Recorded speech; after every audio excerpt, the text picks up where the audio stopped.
When I was in primary school, I played Truth or Dare with my friends, and of course I chose Truth because all the previous dares that day had been way too devious. However, when they asked me to reveal my search history, I decided to change my mind and take the Dare instead. And in one swift motion, I grabbed a handful of the coins that he had in his begging hat, and I shoved them so far up his guyat that I knew he would never see them ever again. Anyways, apparently Truth or Dare can get so dumb that people actually die from it. The worst Truth or Dare deaths ever by Simple Paint.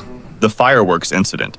On October 24th, 2024, during Diwali celebrations in Bengaluru, India, a group of friends gathered to celebrate the Festival of Lights. Fireworks were everywhere. The night air was filled with explosions and colorful displays. The men had been drinking, and the atmosphere was festive and reckless. Someone brought out a large box of fireworks and suggested a dare. They challenged a 32-year-old man in the group to sit on top of the box while they lit the fuses. Bro, what does this guy think this is? Is this Kung Fu Panda? Is this guy trying to become the next Dragon Warrior? But is this in China? I think this is India. He's trying to become the Indian Dragon Warrior. The man, emboldened by alcohol and peer pressure, agreed. He climbed onto the box and sat down. His friends lit the fireworks. Oh my god. For a moment, nothing happened. Then the entire box exploded beneath him. The force of the blast was catastrophic. The man was thrown into the air. The explosives detonated with tremendous power, causing fatal injuries. Well, I mean, realistically, if you boil it down to, like, you know, the core foundation of what a firework is,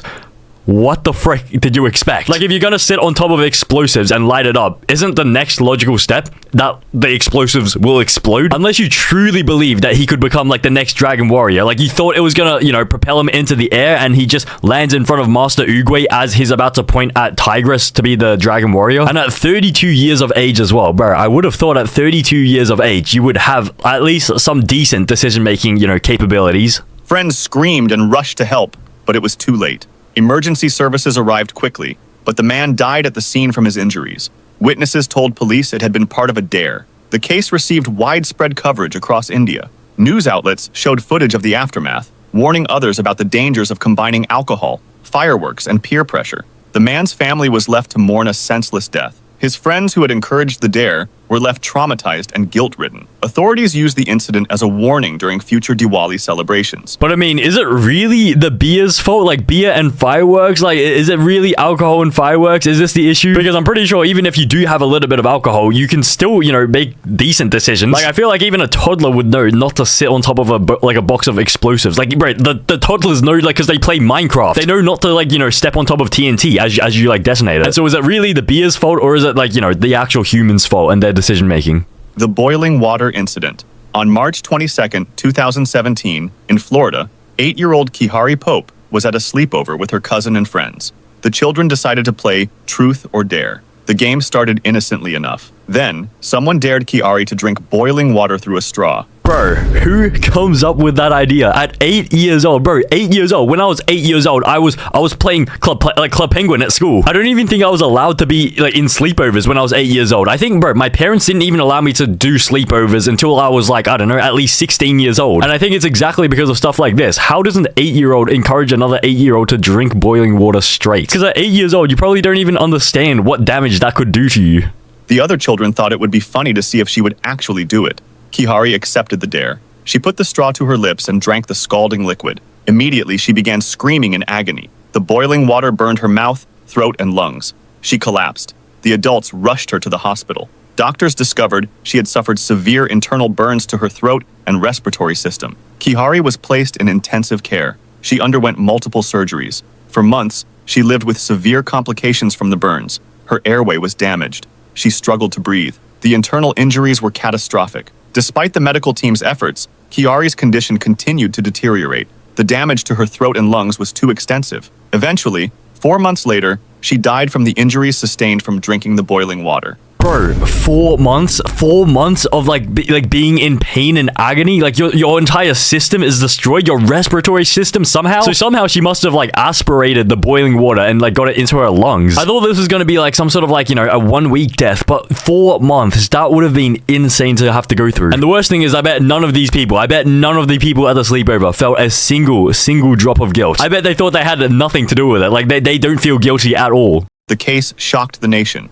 Parents were horrified that such a simple dare could result in death. Warning messages spread across social media about the deadly risks of dares among children. Kihari's family spoke out, hoping to prevent other children from accepting dangerous dares. Her death became a cautionary tale in schools across the country. The children who had dared her to drink the boiling water were left traumatized by what had happened. Well, I mean, serves these people right, bro. Of course they should feel traumatized, because they are the one that did it. If they hadn't have encouraged her to do it in the first place, then they wouldn't even be in a position where they are traumatized. It's not like they had nothing to do with it. It's not like they were sort of like bystanders, bro. They literally instigated it. And so I guess that's why a lot of parents don't let their children go to sleepovers, especially at like really young ages. 8 years old, bro. How do you even think of that dare at 8 years old? When I was 8 years old, the only dare I probably would have thought of was eat your own poo.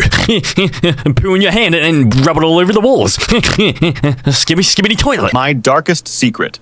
On May 28th, What could possibly be your darkest secrets? Based on the age of this old woman, I don't know. I think you guys are sort of thinking the same thing. I think her darkest secret is maybe that she might be a PDF file and may have something on her computer. On May 28th, 2018, in the early hours of the morning, a neighbor looked out her window in Heysham, Lancashire, and saw flames at 94-year-old Mary Gregory's bungalow. Firefighters rushed to the scene and found Mrs. Gregory unconscious in the conservatory, suffering from smoke inhalation. She's burning She was the treated by evidence. paramedics and rushed to Royal Lancaster Hospital, but died 4 days later. An investigation by Lancashire Fire and Rescue Service concluded the most probable cause was a dropped or carelessly discarded cigarette. Mrs. Gregory was a heavy smoker with dementia. The coroner recorded a verdict of accidental death. The case was closed. Then, weeks after the funeral, during a game of Truth or Dare with two friends, 17-year-old Tiernan Darnton revealed his darkest secret.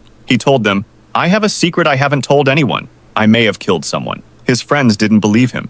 He persuaded them to keep quiet. And let me guess, so this person accidentally lit a fire that spread to that old woman's house. But the thing is, I have filmed a lot of Ranking Your Confessions videos on this channel, and some of you guys have said the same thing. You've accidentally lit a fire and it's caused, you know, like someone's house to burn down. But also there was this other one where you sort of tampered with the car tire on your bully's car, and then that caused his family to crash, and then the dad actually died. And so that's why, bro, that's why like this sort of stuff can incriminate you. But in May 2019, during a counseling session, Darnton mentioned a friend who could send me to prison cause of what he knows. He added that he had felt powerful at Mrs. Gregory's funeral because he knew what had happened and everyone else in the room didn't. The counselor ended the session by saying, "I think you're trying to tell me you've killed someone." Darnton mouthed, "Yes." Police reopened the case. They discovered drawings of Mrs. Gregory's floor plan with labels like good hiding place and What? quick exit. Evidence showed he had set the curtains on fire with a lighter, unplugged the phone, disabled a smoke alarm, and placed a table in front of the conservatory doors to block her escape. Okay, so now we have confirmation that this is no accident. Okay, so at first I was sort of thinking, you know, you accidentally light like a bit of grass on fire and it spreads. But no, this is some sort of psychopath. He broke into some random old woman's house and set this whole thing up and blocked the exit because like he knew that she wouldn't be strong enough to move the table by herself. That is insane. Why would you do this? Like, what is the motive for doing this? Like, what do you have against this old woman? Investigators found disturbing searches under 18 murder and how long do murderers serve in prison? What? In November 2021, Darnton was convicted of murder and sentenced to life with a minimum of 15 years. Well, I guess there you go. So that is your answer. 15 years. How long do murderers like spend in prison? It's 15 years. You didn't even have to Google it. You can just find out in real life. The slug incident. On a warm evening in 2010, 19-year-old Sam Ballard was at a party in Sydney, Australia, with his rugby teammates. They were drinking wine in a backyard. The conversation was lighthearted. Then someone spotted a garden slug crawling across the patio. As a joke, one of Sam's friends dared him to swallow it. Everyone laughed. It seemed like harmless fun. Sam picked up the slug and swallowed it whole. Everyone cheered. The party continued. Sam went home that night thinking nothing of it. Days passed. Then Sam began feeling strange. He developed severe pain in his legs. Within weeks, he could barely walk. He went to the hospital. Doctors discovered the slug had carried rat lungworm parasites. Jesus Christ. Rat? Well, I don't even know what that is, but rat lungworm parasite. That cannot be good. Even just the sound of that, a rat lungworm parasite. The parasites had infected Sam's brain, causing a severe infection called eosinophilic meningoencephalitis. Bro, how did the narrator pronounce that word so perfectly? I think that's the moment where you realize that the narrator is actually AI generated. There is no way a human can pronounce this word perfectly. Sam fell into a coma for 420 days. When he finally woke up, he was paralyzed from the neck down. The infection had left him a quadriplegic. He couldn't walk, couldn't feed himself, couldn't breathe without assistance. For 8 years, Sam lived with severe disabilities, requiring around-the-clock care. His mother became his full-time caregiver. Sam's friends were devastated by what their dare had caused. In 2018, 8 years after swallowing the slug, Sam Ballard died from complications related to the infection. He was 28 years old. His death highlighted the hidden dangers that can lurk in seemingly innocent dares. Oh yeah, I was gonna make a joke about 420, but it just feels wrong because this is actually a pretty sad case. He went from this at 19 years old, and then 9 years later, he ended up like this after being a quadriplegic. That is insane. Because at first it sort of seems, I don't know, like not insanely dangerous to sort of eat something random. Like if you eat like a blade of grass, then like, I don't know, like I'm sure that's pretty harmful, but like it doesn't seem like something bad will happen. But I guess this guy just has like the worst luck humanly possible. Because what are the odds of like a slug carrying the rat lungworm like parasite? Okay, apparently it's around 3% of snails in Sydney where this guy was. So he basically had like a 1 in like 30 chance, like a 1 in 33 chance of getting it. But you also got to feel bad for the mum because the mum had to become the full-time caregiver afterwards, and so she probably had to, you know, like quit her job, like quit everything to like care for her son full-time. Jump if you dare. On May 24th, 2023, just days after graduating high school, 18-year-old Cameron Robbins from Baton Rouge, Louisiana, was celebrating with several hundred classmates on a trip to the Bahamas. They were staying at the Atlantis Paradise Island Resort in Nassau. That evening, the group attended a sunset party cruise aboard Blackbeard's Revenge, a pirate-themed party boat. Around 9:40 p.m., near the uninhabited Athol Island northeast of Nassau, someone dared Cameron to jump off the boat into the dark ocean. Several students tried to grab him and stop him. They reached for him, attempting to hold him back, but Cameron broke free from their grip. He jumped into the water. But why though? Like, why would you possibly jump into the water for a dare? Like, what do you get in return? Like, me personally, I hate the ocean. The ocean is cold, it's miserable, there are sharks in there in Australia. But I guess he was just happy that he finished high school. He just graduated high school like 3 days earlier, so he's just happy. He just wants to do anything. Footage captured the aftermath. Cameron could be seen swimming in the dark waters. Friends threw a life preserver toward him. People screamed, "Grab the buoy! Hey, the buoy!" They were trying desperately to direct him to the flotation device, but Cameron appeared to swim away from it. Within seconds, he vanished from view. And I assume this is because like it was pitch black. It's like pitch black at night, and I assume maybe he had been, actually no, he can't drink alcohol yet, but maybe on that boat, in that party, they may have, you know, consumed some alcohol, and then he was probably drunk or something. He couldn't like locate, like he couldn't swim. Like even if he could see, like if it was like, you know, the middle of the day, like bright sunny, I don't even know whether he'd be able to like coordinate himself to swim or anything. The boat remained anchored for hours as students searched frantically. The U.S. Coast Guard, Royal Bahamas Defense Force, and United Cajun Navy searched the waters until about 3 a.m. Royal Bahamas Defense Force Commodore Raymond King called the area really shark-infested.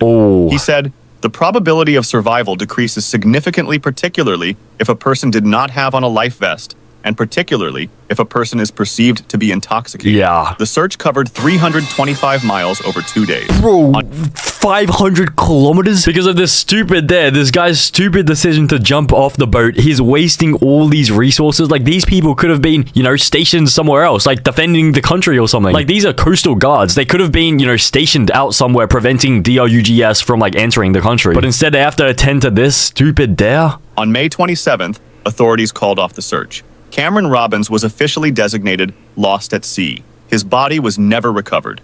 A memorial service was held at Broadmoor United Methodist Church in Baton Rouge.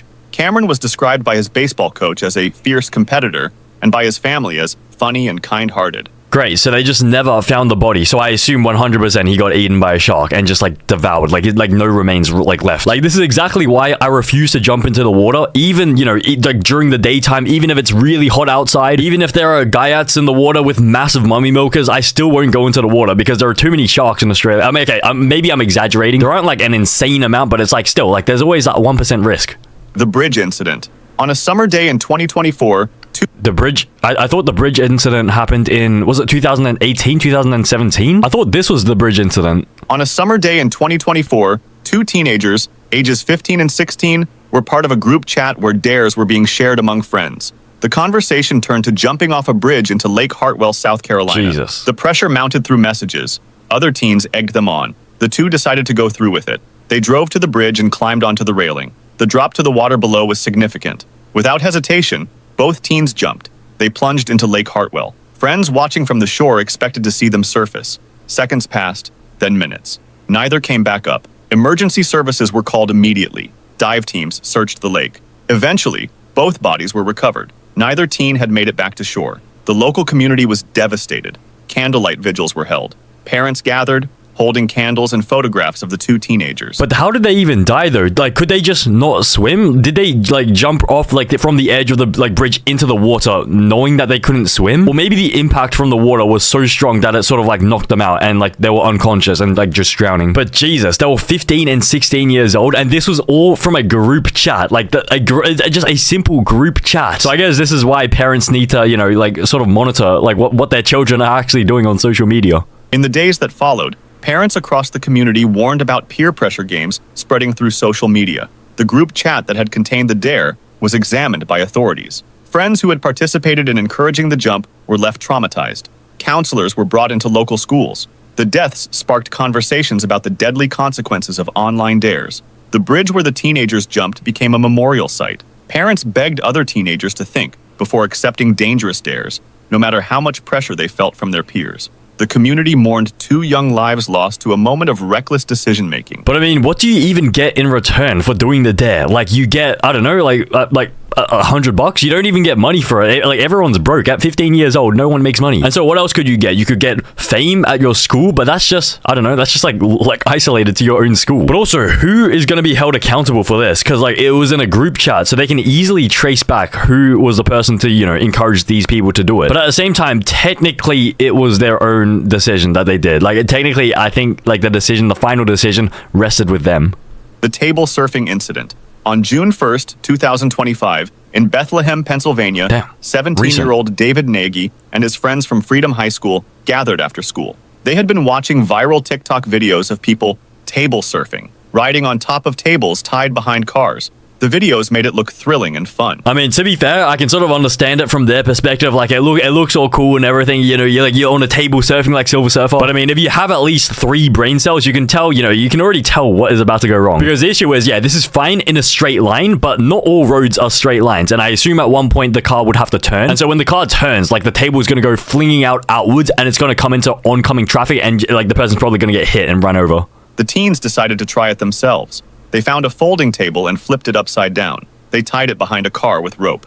David volunteered to be the rider. His friends thought it would be hilarious to film. He climbed onto the upside-down table and sat down, gripping the edges. The teenage driver got behind the wheel and started the engine. The car began to move slowly at first. David laughed. His friends cheered him on. Then the driver accelerated recklessly. The car picked up speed. Ooh. The table bounced violently behind the vehicle. He's gonna suddenly break. Shaking and wobbling. Suddenly, the table was flung into a parked vehicle on the side of the road. The impact threw David off the table with tremendous force. He hit the ground hard. His head struck the pavement. He died from catastrophic injuries. The driver slammed on the brakes. Friends screamed and called emergency services.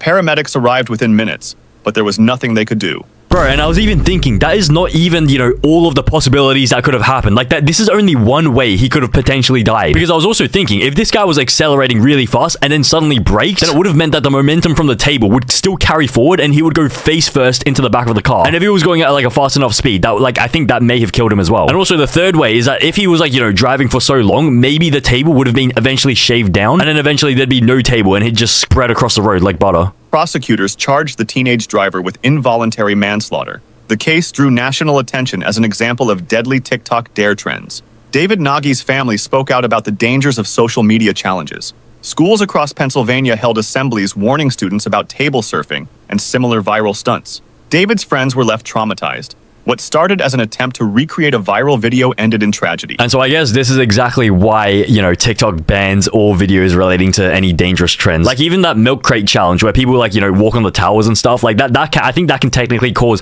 death or like serious injury. And so I think the only reason why TikTok bans them is so that like, you know, they don't get sued. Because if TikTok didn't have any risk of like, you know, having a lawsuit, I'm pretty sure they would leave all of these dangerous stunt viral videos on the platform because they bring in millions and billions of views. But the only reason why they're going to take them down is because, you know, they just don't want to get sued for money. The senior assassin incident. On a day in May 2025, high school seniors in Arlington, Texas, were participating in Senior Assassin, a popular end-of-school tradition. The game involves students chasing each other with water guns, trying to eliminate opponents. It's meant to be harmless fun, a way for graduating seniors to bond before heading to college. Players track each other's locations and stage surprise attacks. That afternoon, 17-year-old Isaac Leal was participating in the game with friends. They had spotted their target and began pursuit in a Jeep. The chase intensified. The vehicle accelerated through streets. The adrenaline was high. The teenagers were laughing and yelling, caught up in the excitement of the game. As the pursuit continued, Isaac climbed onto the back of the moving Jeep. He was trying to get a better position during the chase. Friends later said he was riding on the exterior of the vehicle. Then the Jeep hit a bump in the road. Isaac lost his grip and fell from the moving vehicle onto the street. His head hit the pavement with devastating force. The Jeep screeched to a halt. Friends jumped out, screaming. Someone called emergency services. Isaac was rushed to the hospital with catastrophic head injuries. For weeks, he remained in intensive care, clinging to life. Doctors did everything they could. His family kept vigil at his bedside, but the injuries were too severe. Wait, but what happened to his target? So he's just gonna do all of this for this stupid high school game? But it's not like anyone dared him to do that. He did this on his own accord. As the car was moving, he jumped out the window and got onto the back. How was that even possible? If I was driving a car and someone climbed out my window and got onto my back, I'd like most likely brake, like I'd stop the car, and I'll probably stick one of these up his ass because that is disrespectful towards my car. In early June 2025, after weeks in the hospital, Isaac Leal died from his injuries. Investigators confirmed the death occurred during the Senior Assassin game. The incident sparked debate about whether such games should be banned. Some schools across Texas immediately prohibited the tradition. But is it really the game's fault or like the participants' fault? Because first of all, you're only using water guns, which is pretty harmless to begin with. But if you're gonna sweat it out and take it so seriously to the point where you're driving to locate your targets, I feel like that's the person's fault at that point. Because the game is meant to be casual. Like it's like Fortnite. You're meant to play it casually, but then of course you get the sweats that ruin the entire lobby. And so what's the saying? Is it like play stupid games, win stupid prizes? Because the game isn't really that stupid to begin with. It's just a lighthearted game. But if you make the game stupid by taking it so seriously, then that's when you win the stupid prizes.